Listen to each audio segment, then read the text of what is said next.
You once told, and it had to do with World War II. And you were once... I know the one about the dentist. Yes, this thing is stranger than fiction. Well, it's true. To make it short, I had some dental work to be done. You know, they put in temporary fillings, and I had never had it done before. What is it? Lead? They put. I think in those days they were putting in temporary lead fillings. Yeah. It was quite a while ago. During the war. Yeah, and World War II. Yes. And I had several, upper and lower.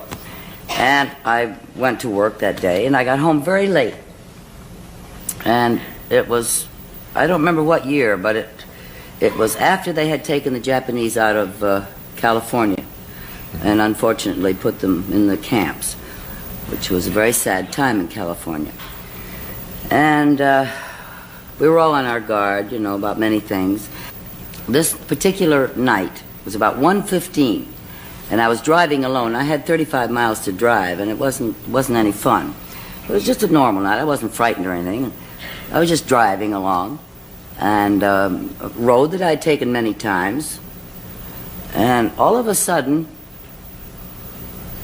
I heard music. But I mean, with a great beat, you know, and I looked down to turn off my radio, and it wasn't on. And I turned around and looked to see if there's anyone behind me, and the music was getting louder and louder and louder, and I realized it was in my mouth.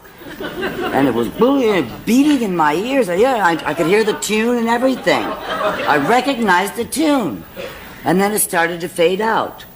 Yeah. Oh, what the hell was that, you know? What could it possibly be? And I didn't know what it was. So the next day I mentioned it at the studio to Buster Keaton. And he said, what street were you on, Moore Park? And I said, yes. He said, you went by the radio station. You picked it up. Well, you got any fillings? I said, yes. He said, you picked it up in your teeth. Well, I could hardly wait to go by there again. And I didn't go by at the same time of night, so nothing happened. There was no music playing, but I could hardly wait. Call in a request. Right. But about 5 nights later, because I had to wait, I don't know, a couple weeks for those teeth that were getting fixed, I was going up another street, almost home, and I was passing 4 vacant lots that were all raised so they could build the Birmingham Hospital. And as I went by there, I heard, and I'm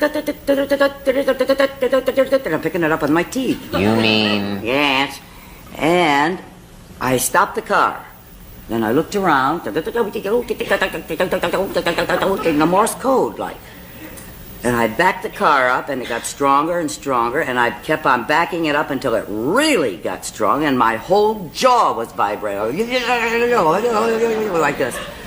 And then I got the hell out of there. I went boom, like this, because it was very late. And I couldn't wait to get back to MGM the next morning and tell the security office, and they found an underground Japanese transmitting radio station. Radio station. Honest to God. Is that a great story?